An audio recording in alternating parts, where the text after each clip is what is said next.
From London, this is Carlton. Now with the time at 12:30 on this August the 31st, we join Nicholas Owen and Julia Somerville at ITN for the Lunchtime News.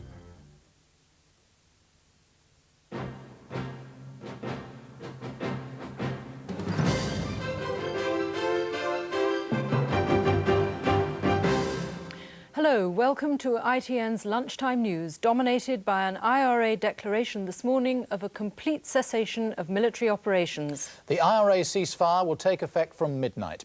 The Sinn Féin President Gerry Adams said John Major and unionist leaders should seize the moment. The Prime Minister is back in Downing Street. He'll try to allay Ulster unionist fears at a meeting this afternoon. And the Irish Prime Minister Albert Reynolds declared that Ireland's entering a new era.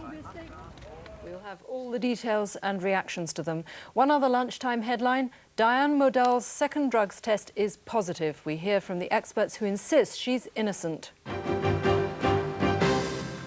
The IRA called a halt to a quarter of a century of terror and violence this morning.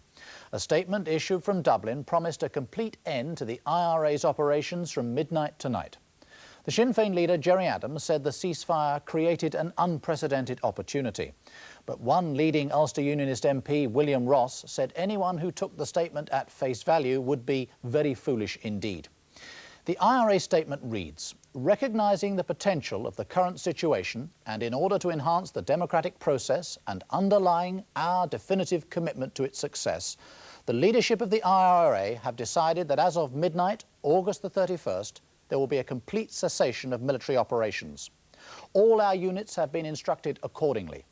At this historic crossroads, the leadership of the IRA salutes and commends our volunteers, other activists, our supporters and the political prisoners who have sustained the struggle against all odds for the past 25 years.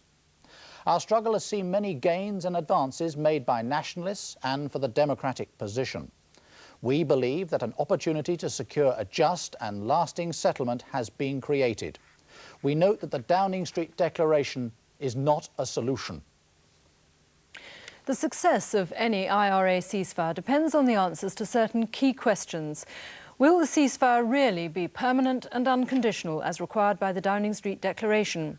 Will the unionist parties in Northern Ireland sit down for talks with Sinn Féin if the ceasefire holds? Will loyalist terrorists step up their campaign of violence? And will the British government be willing to offer any concessions to Sinn Féin, such as the lifting of the broadcasting ban? The announcement of the IRA ceasefire shortly after 11 o'clock this morning was widely expected in London, Belfast and Dublin. Our chief political correspondent, Glyn Mathias, has been following this morning's dramatic developments and the immediate reactions to the news. The Prime Minister returned to Downing Street from his home in Huntingdon this morning, not saying anything publicly about the IRA ceasefire.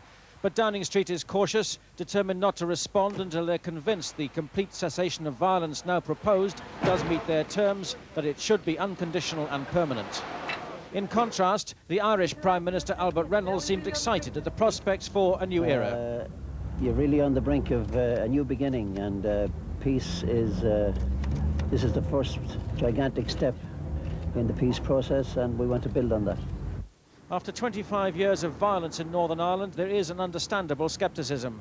Bomb attacks on police stations in Belfast last night were probably intended to demonstrate, in Gerry Adams' words, that the IRA remained undefeated. The former IRA terrorist Joe Cahill has arrived in the United States to explain to Irish Americans the IRA's change of policy.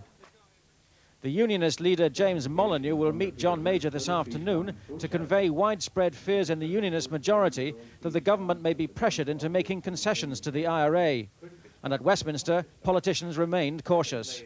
The history of the last 25 years must make us very cautious about assuming that this announcement really heralds a permanent renunciation, that the judgment could be made in 2 or 3 years' time, but it can't be made today or even in 2 or 3 weeks' time.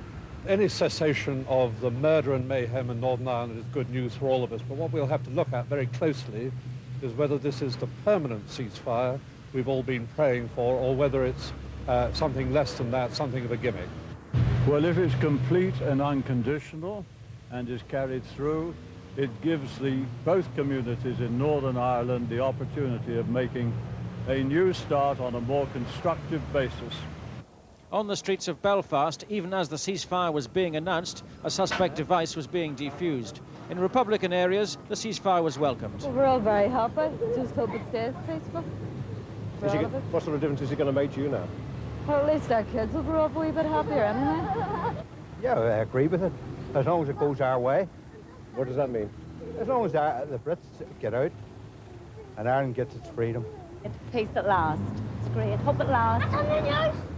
In Downing Street, ministers were meeting to discuss the implications of the ceasefire announcement. They'll take some time assessing it before giving any public reaction. The SDLP leader John Hume gave his reaction a few moments ago.